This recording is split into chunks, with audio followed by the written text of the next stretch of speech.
Alkisah di sebuah kerajaan. Hiduplah seorang raja dan dua putri bernama Rosie dan Dolly. Si sulung Rosie telah kehilangan ibu di usia muda. Dia tinggal bersama ibu tirinya dan adik perempuannya, Dolly. Sementara Dolly adalah gadis yang cantik dan dimanjakan sejak kecil. Berbeda dengan Rosie yang jelek, sehingga sering diasingkan. Ibu, lihat, dia berbicara dengan burung. Apa urusanmu? Jangan coba-coba menirunya. Aku tidak mau kau menjadi seperti dia. Tak hanya sang ratu, Putri Dolly pun membenci Putri Rosie. Demikian juga dengan para pelayan. Mereka bahkan tak ingin berada di dekatnya. Para pelayan hanya peduli serta menyanjung sang ratu dan Putri Dolly untuk menyenangkan mereka. Selamat pagi sang ratu dan Putri Dolly yang cantik jelita. Sementara itu sang raja juga terkadang ragu memperkenalkan putrinya Rosie. Setiap kali ada utusan atau tamu yang datang berkunjung. Ibu, dia membuat tempat ini terlihat seperti kamar bayi. Ini benar-benar tidak masuk akal. Aku akan mencari cara bagaimana mengeluarkan dia dari sini. Putri Rosie adalah seorang penyayang binatang. Dia sering mengumpulkan sisa makanan dan membawanya ke kamarnya untuk diberikan kepada burung dan tupai. Putri Rosie sangat rakus. Apakah perutnya tak punya dasar atau semacamnya? Makanya tidak heran, tubuhnya gemuk sekali.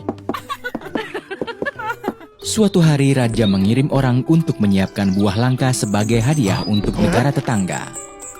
Buah itu adalah manggis. Hanya ada satu pohon manggis di seluruh kerajaan. Dengar perintahku, pilih 5 buah yang paling besar dan lezat. Hadiah persahabatan ini sangat penting.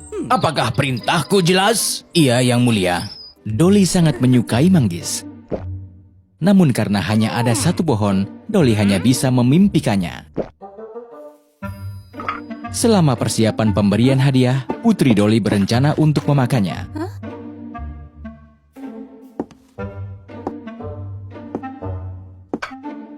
Namun dia hanya makan sedikit saja, lalu meninggalkan piring yang berantakan.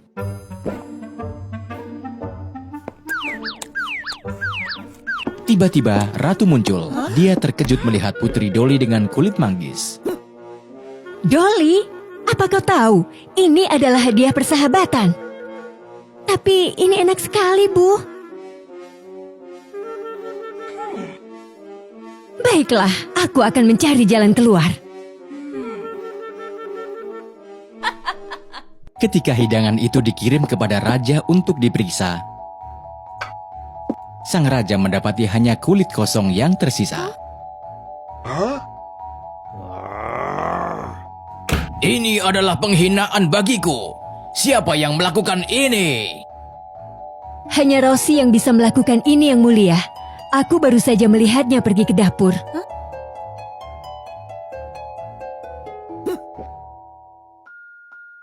Betul, iya. Aku juga melihatnya di dapur. Aku tidak melakukannya. Aku hanya mengambil roti. Bukan aku yang melakukan itu. Putri Rosie pasti sudah memakainya. Dia pasti memakannya sepanjang hari. Kau masih mengelak. Kita semua di sini mengetahuinya.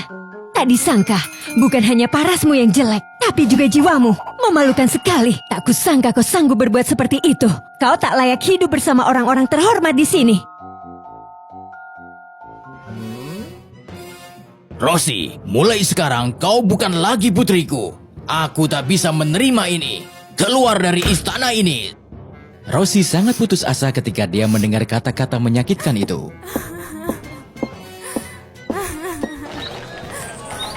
Setelah dibawa keluar dari istana, Rosie berjalan di sepanjang jalan utama.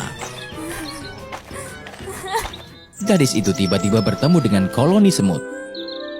Hai semut-semut kecil, apa yang terjadi pada kalian? Hampir hujan, sarang kami runtuh. Kami tidak tahu bagaimana menahan hujan yang akan datang. Rosie dengan senang hati membantu semut membangun sarang baru sebelum hujan turun. Terima kasih, kau gadis yang sangat baik. Kami mengumpulkan barang-barang indah ini untukmu. Silahkan. Kalian, aku tidak membantu kalian untuk ini.